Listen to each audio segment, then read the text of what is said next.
Hello and welcome to part 4 of Python tutorials. So part 4 है variables, input and output. Let us see first what are variables in Python. Variables are memory location which refers to a value. इस पे ध्यान रखना, refers to a value. They do not store any value, they only point or refer to the value. जिन लोगों ने पहले C++ पढ़ी हुई है या जावा की हुई है तो उनको पता होगा कि वेरिएबल्स यूजुअली वैल्यू को स्टोर करते हैं. ठीक है, अगर a इज इक्वल टू 10 किया तो a के अंदर 10 रिसाइड करता है, लेकिन पाइथन में ऐसा नहीं होता. पाइथन में वेरिएबल्स वैल्यू को पॉइंट करते हैं, रेफर करते हैं, ना कि अपने अंदर उस वैल्यू को स्टोर करते हैं. Every variable has an associated data type to them which depends on value provided. Python में हमें प्री डेक्लेरेशन टाइप की नहीं देनी पड़ती, जैसे हम अदर लैंग्वेजेस में देते हैं int a is equal to 10 means, या फिर int b.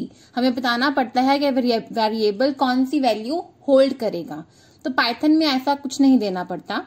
पाइथन में जो हम वैल्यू वेरिएबल को देंगे वो ऑटोमेटिकली उसकी टाइप फेच कर लेगा. Variables are identifiers as programmer create them as per requirement.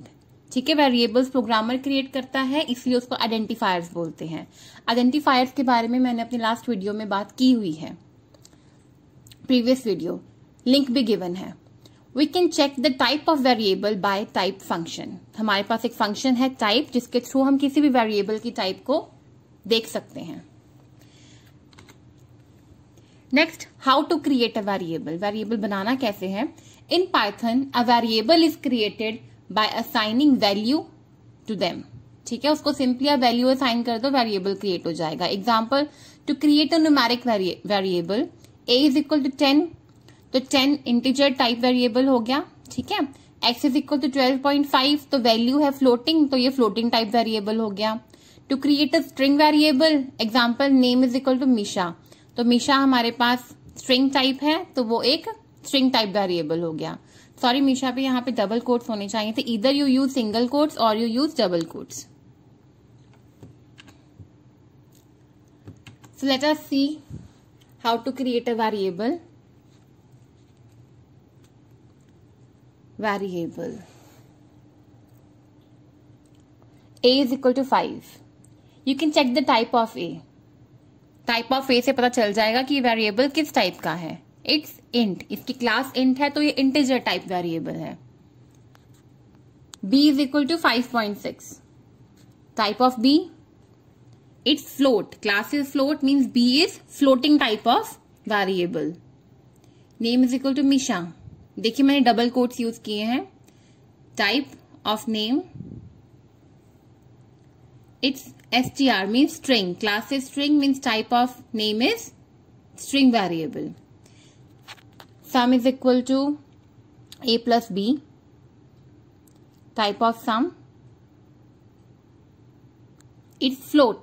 ठीक है ना, a में integer, b में float, integer plus float is float, तो sum का हो गया float. sum 10.6. तो उसने पहले से ही उसे कैलकुलेट कर लिया कि इसकी टाइप क्या होगी, राइट. तो ये है हमारे variable and creation of variables. The next is variables are not storage containers in Python. ठीक है, मैंने जैसे कि अभी कहा था कि वेरिएबल्स वैल्यू को होल्ड नहीं करेंगे, वो पॉइंट करेंगे. अब हम देखते हैं मेमोरी लोकेशन चेक करके कि कैसे हो सकता है. Variables are not storage containers in Python. x is equal to 10. Let us check the ID. हमारे पास एक फंक्शन है ID, उससे हम पता लगा सकते हैं कि वेरिएबल का मेमोरी लोकेशन क्या है. ID of x is 2035656768. अब मैंने x इज इक्वल टू 20 किया और उसका ID चेक करूंगी. देखो ID सेम नहीं है, वेरिएबल x सेम है लेकिन उसकी वैल्यू डिफरेंट है. तो 10 वैल्यू पे 6768 है और 20 वैल्यू पे 6928 है. a is equal to 10, ID of a it's 6768. It means जो वैल्यू 10 है वो एक ही जगह रिसाइड कर रही है मेमोरी में. ठीक है ना, कभी उसको x पॉइंट कर रहा है तो कभी उसको a पॉइंट कर रहा है. s is equal to 10। अब इसका आईडी चेक करते हैं। देखिए आईडी सेम है 10 का, मीन्स वैल्यू का आईडी सेम है। कभी उसे कोई वेरिएबल पॉइंट करेगा, कभी उसे कोई वेरिएबल पॉइंट करेगा, but variable will not hold the actual value. So this is variables are not storage containers in Python, they just refer or point to the value. The next is values associated with variables, L values and R values. ठीक है, तो हमारे पास two types of values associate होती हैं किसी भी variable के साथ, उसकी L वैल्यू और उसकी R value. L value is left hand side of an assignment and R value is right hand side of an assignment. जैसे मैंने स्टेटमेंट लिखी a इज इक्वल टू 25, तो जो लेफ्ट पर है a वो L वैल्यू बन गई और जो राइट पे है 25 वो R वैल्यू बन गई। x is equal to 3.8, L value x, R value 3.8। Word is equal to hi, L value word and R value hi, right. Variables on the left hand side and values on the right hand side. हम इसका उल्टा opposite नहीं कर सकते। जैसे 25 is equal to a, we can't write it. Value is equal to variable नहीं होगा, variable is equal to value होगा। तो ऐसे केस में ना ही कोई एल वैल्यू है, ना ही कोई आर वैल्यू है, एंड दिस केस वैसे भी एरर है। 3.8 is equal to X, no L value no R value, this statement is wrong, it is wrong semantic. ठीक है, तो हम ऐसे यूज नहीं कर सकते। Let's have an example of this very example. इसका हम प्रैक्टिकल देख लेते हैं, L value and R value का। Suppose I write name is equal to Siya, so name is the L value and R value is the Siya. Now if I write Siya is equal to name, it's a syntax error, cannot assign to literal, right. तो हम value is equal to variable नहीं देंगे। a equal to 10 is right, 10 equal to a is wrong. तो याद रखना variable is always equal to value, ऐसे ही reference होगा, ऐसे ही पॉइंटिंग होगी। हम value is equal to variable नहीं कर सकते। The next is multiple assignments. हमें एक साथ वैल्यू देनी है बहुत सारे वेरिएबल्स को, हम वो भी कर सकते हैं। Assigning same value to multiple variables और assigning multiple values to multiple variables. ठीक है, तो फर्स्ट केस है same value to multiple variables, like x is equal to y is equal to z is equal to 20। तो इसमें x, y, z तीनों की value 20 होगी। Second is assigning multiple values to multiple variables, a, b, c is equal to 5, 15, 25 order wise. a will be 5, B will be 15 and C will be 25. Let's have a practical example of this. Multiple assignments. ठीक है, multiple assignments really work when we do coding of Python or coding of any other language. X is equal to Y is equal to Z is equal to 10. Let us see all the values. X is 10, Y is again 10 and Z is again 10. ठीक है, तो हम same value different variables को इकट्ठे भी दे सकते हैं। The next is multiple variables and multiple assignment order wise. ठीक है, a, b, c is equal to, हम डिफरेंट टाइप वेरिएबल्स वैल्यूज भी दे सकते हैं। 2, 5.6, हाई। तो a हमारा इंटीजर बन गया 2, b बन गया फ्लोटिंग 5.6 और c बन गया हाई स्ट्रिंग। ठीक है, तो हमें बस यही ध्यान रखना है कि किसमें कौन सी वैल्यू जा रही है। ठीक है ना, a में इंटीजर गया, b में फ्लोट गया, c में स्ट्रिंग गया। क्योंकि हम a प्लस c नहीं कर सकते, अब b प्लस c नहीं कर सकते, पर a प्लस b कर सकते हैं, राइट। x, y is equal to a, b। तो x में a की वैल्यू चली गई और y में b की वैल्यू चली गई, तो x बन गया 2 और y बन गया 5.6, राइट। ये भी कर सकते हैं, ये कुछ एक्सेप्शनल केसेस हैं। नेक्स्ट हम देखते हैं कुछ कैलकुलेशन परफॉर्म करके। Let me right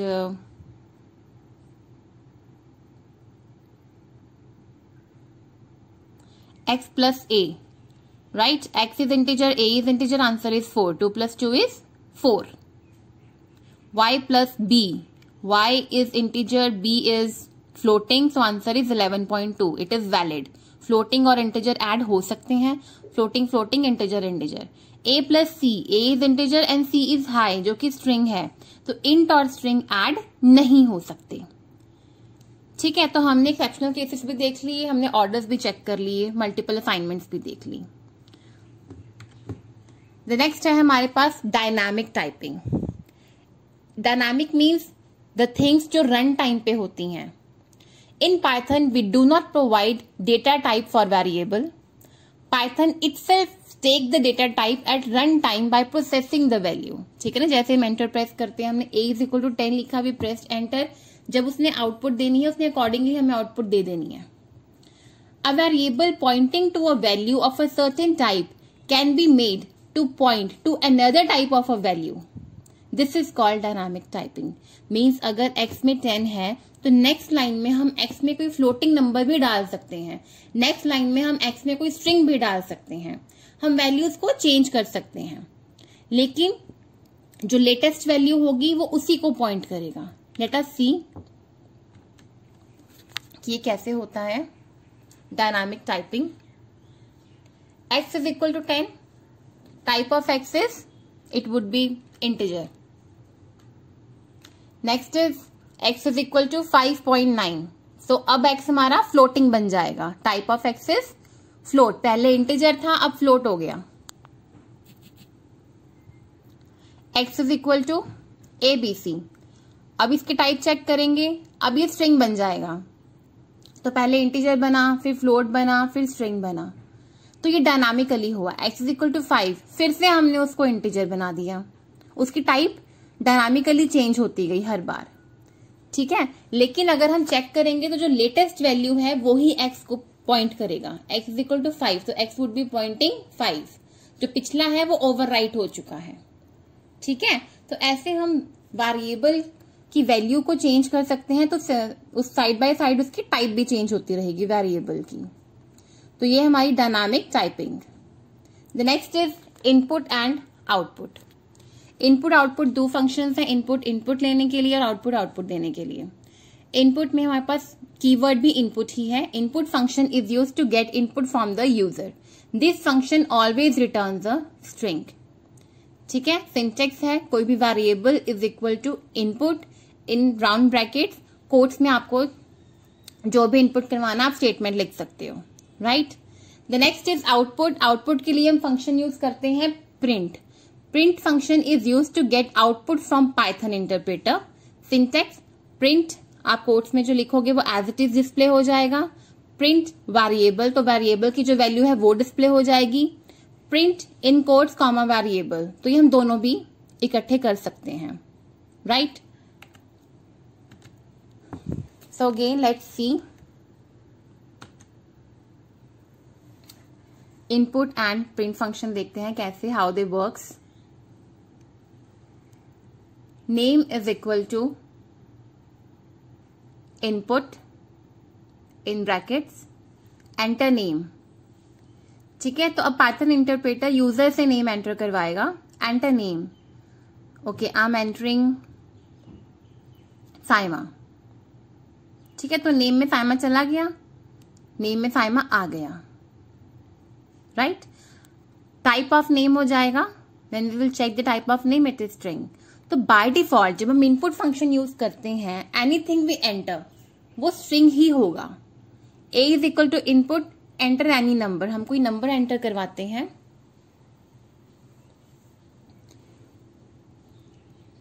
now enter any number. I have entered 25.